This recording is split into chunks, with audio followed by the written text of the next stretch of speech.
आज आपल्या Sudama English school या शाळेवर आपण सर्वजण विद्यार्थी, पालक, शिक्षक या ठिकाणी जमलेले आहे आणि योगायोग असा आहे की मागच्या 2019 पासून तर आतापर्यंत आपल्या या शाळेने जोरदार प्रगती केलेली आहे।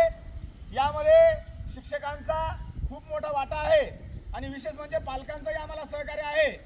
आज या ठिकाणी मी आपल्याला खुश खबर सांगणार आहे, ती म्हणजे मागच्या वर्षी आपण 3 स्कूल बस आणलेल्या होत्या, तिन्ही भरून जागा नसल्यामुळे या वर्षी टाटा मार्को पोलो कंपनीची सर्वात मोठी, जिची शोरूम 30 लाख रुपये प्राइस आहे, एवढी मोठी गाडी या ठिकाणी आपण तुमच्या विद्यार्थ्यांसाठी आणलेली आहे। सर्वांनी एकदा टाळ्या वाजवायच्या आहे। Very good. दुसरी गोष्ट, अतिशय महत्त्वाची दुसरी गोष्ट, लक्ष द्या। दुसरी महत्त्वाची गोष्ट म्हणजे आपण दरवर्षी या शाळेवर वृक्षारोपण करतो आणि याही वर्षी आपण मुलांच्या हस्ते गुलाबाचे फुलं आणि मोगऱ्याचे फुलं लावणार आहे। मागच्या वर्षी काय लावलं होतं सांगा जोरात? अरे जोरात सांगा, काय लावलं होतं? अजून काय लावलं होतं? अजून ऍपल सफरचंद पण लावले होते, आहे का लक्षात? आणि यावर्षी गुलाबाचे फुलं जवळपास 500 मुलं आपल्या शाळेत आहे आणि प्रत्येक मुलाच्या वाट्यावर एक फुलाचं झाड, आंब्याचं झाड, लिंबाचं झाड, नारळाचं झाड असं प्रत्येकाच्या वाट्यावर एक तरी झाड येईल।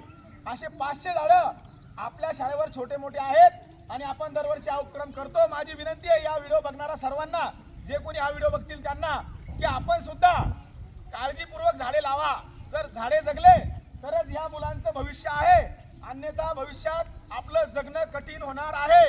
म्हणून आम्ही यानंतर पुढच्या वेळेस जो कार्यक्रम शाळेवर घेणार आहे, आमच्या सगळ्या हुशार विद्यार्थ्यांना आमच्या शाळेतर्फे, संस्थेतर्फे मुलांना झाडं बक्षीस देणार आहे आणि आपणही ही संकल्पना अंमलात आणावी। आणि पुन्हा एकदा एक शेवटची विनंती, व्हिडिओ मोठा न करता शेवटची विनंती, या वर्षी ऍडमिशनची संख्या खूप वाढलेली आहे, त्याच्यामुळे 2 दिवसात आपण आपलं ऍडमिशन फिक्स करावे, नसता आपल्याकडे बसण्याला सुद्धा जागा नाही आणि गाडीत सुद्धा जागा मिळणार नाही। त्यामुळे नंतर आपण नाराज होऊ नका की आम्हाला जागा मिळाली नाही, आम्हाला ऍडमिशन करता आलं नाही, कारण ऍडमिशन करणाऱ्यांची संख्या खूप वाढलेली आहे। पुन्हा एकदा सर्व पालकांचे मी धन्यवाद देतो की त्यांनी आमच्यावर विश्वास ठेवला त्याबद्दल।